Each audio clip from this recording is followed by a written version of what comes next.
guys, Matt Lemke here with TrueGamer Goggles. And today we're going to interview Jason Hardy about all things Shadowrun RPG, which is currently Shadowrun, Voltron, and Frostpunk. I wanted to say Frostrunner. It's only day 2 and I'm tired. Oh no, I feel you. And Jason has been the RPG director now for about 8 months, so he knows everything and then more than he's allowed to talk about. That's true. I have secrets that you don't get to know. I don't, because I haven't signed an NDA. Because people will sue me if I announce them too early. Yes, that's true. We were discussing that actually. Anyway, what's new with Shadowrun? So with Shadowrun, the newest book we have is Smooth Operations, which is a core rulebook for faces. We've never done that before. We've always had rulebooks for riggers, for spell slingers, for combat people, never one for the social people like social adepts, other faces, and all that. So it gives you qualities, adept powers, spells, gear, anything that will help the faces do their job. And there's a lot of writers that I work with who love that part. I love that part of Shadowrun, and so doing the long con and doing all the social manipulation is a lot of fun to have a core rulebook for. And he mentioned long con. I never actually thought of that part of it as a face. I've always kind of felt that the face has been overlooked, which this book is going to address. Yeah, exactly. And they if you look at some of the stuff that shows how Shadowrunners work, some of the movies and TV like Burn Notice and The Sting, which all have a big Shadowrun vibe, a lot of it is that manipulation and that con aspect, and so this will kind of equip you to do that part of the job. And then there's chapters that talk about, well, how do you complement the other members of the team when they're doing their decking and their shooting and their spell casting, what can the face do to help them and what can the others do to help the face. So you get the whole aspect of making the face useful throughout the run.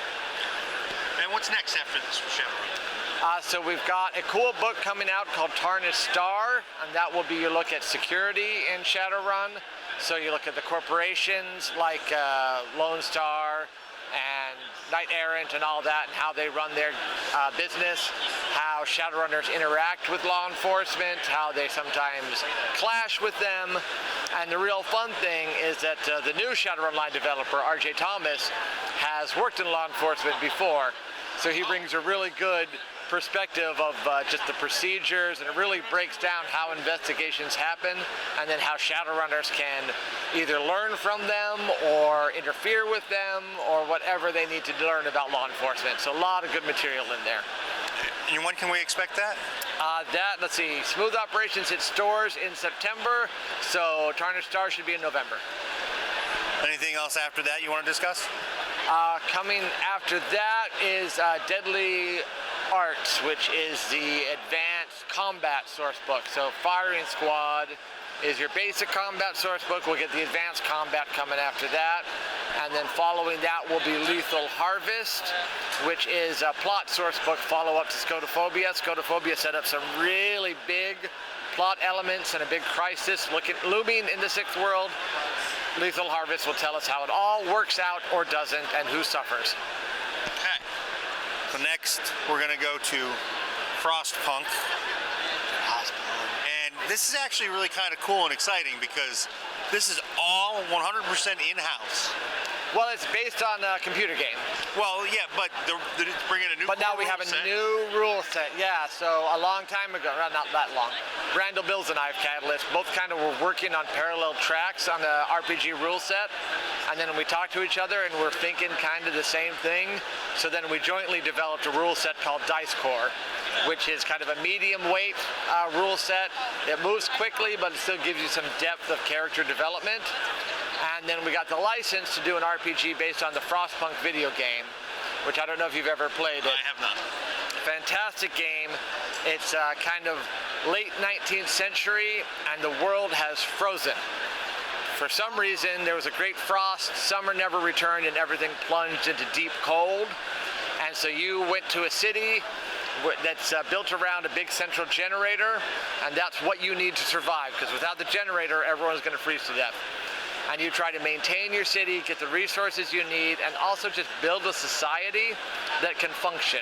Can you keep people happy enough? Can you keep them having hope despite the very dire circumstances? and what sacrifices do you need to make your city work. And it's a really good game for just challenging you and making you think, what trade-offs are you willing to make for society to thrive?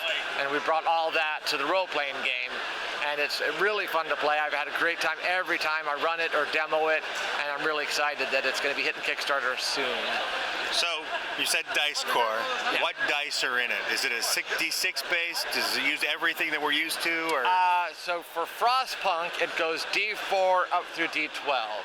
So you use a D4, D6, D8, D10, D12. Usually you'll do 3 dice at a time. In fact, almost always you're rolling 3 dice at a time, but which dice depend on what you're doing, the skill you have in that area, and the attribute you have. And so you roll 3 dice, add them up, and that will tell you whether you succeed or fail. So you might roll 3d4? Right, not often, only if you're doing really bad at that skill. It's most common to be around like a D6, a D8, and a D10. That's a pretty average roll. And then if you're doing really well, 2D10 and a D12, that's a good roll. Okay. So it's based off of what you invest skill-wise. Right, exactly. And so you can build your skills and attributes, so then you'll roll better dice. If you do good choices, good tactics, then you might get an upgrade. So you might be able to change your D6 into a D8 because the situation made it easier, or because if the situation is more difficult, you might get a downgrade and have to roll a worse die because things are tough for you. And so character creation is standard, or is it going to be like an archetype system? No, it's an open system, so you can create whatever you want. You do select a background, so in Frostpunk you might look at what your character was before the world froze. Were you a soldier? Were you a doctor? Were you a mechanic? Whatever. But you can still develop the character as you want based on that background. That doesn't limit you in any mechanical way. And this is going to come to Kickstarter. Yes, right now we are planning to bring it to Kickstarter just the Tuesday after Gen Con, so August 6th. Oh, that's pretty quick, guys. Get on board. Get on board. I'm sure that they have a lot of stretch goals planned already. We got a lot of cool stuff planned. The limited edition that we have planned for this game is going to be really cool. And lots of other cool things, metal dice, and a really good Game Master screen to help you track the hope and discontent and resources of your city. So yeah, lots of cool stuff. Oh, so how does hope and discontent work? So you have to keep hope high and discontent low, but if you're doing a campaign, as you're running the city, different events are going to affect how much hope you have in your city. So there'll be sliders on the Game Master screen to indicate when it goes up and goes down, and then there's mechanics that tell how people will react to you if it's high hope city. If it's high hope, you're going to get some bonuses on your dice rolls. If it's low, then people are going to be really surly and you're going to have more penalties. Production might suffer. As discontent rises, again, production might suffer.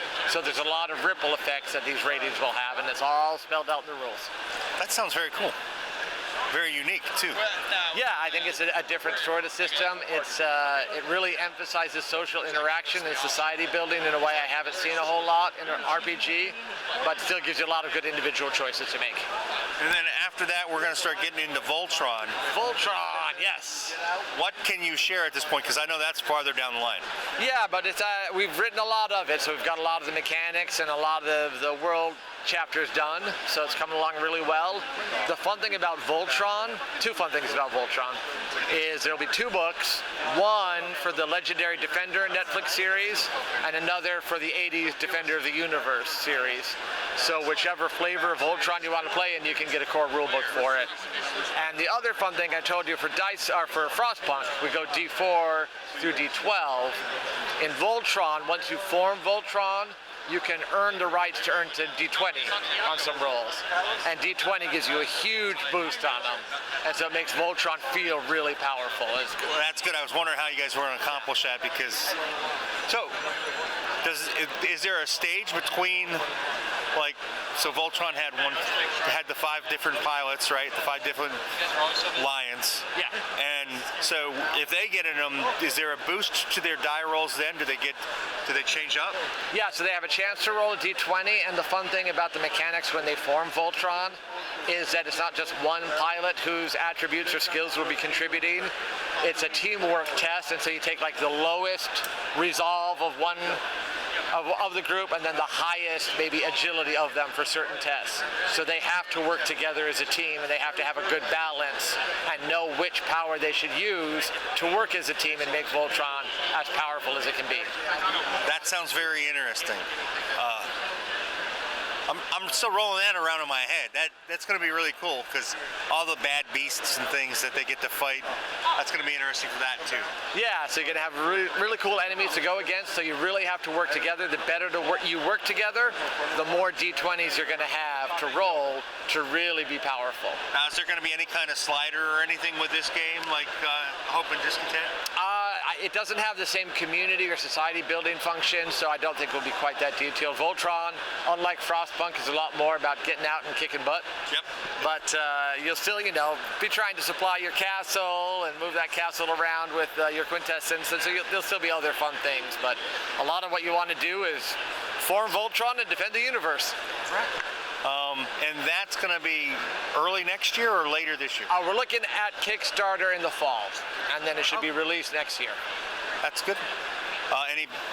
So, 2 RPGs coming to Kickstarter. Yep. That by sometime next year should come to fruition. Yep, that is the goal. Both of them should be released in 2025. All right, excellent. Thank you, sir. Hope you have a great show. Thank it's always you. a pleasure. Too. Good talking to you. Bye, guys.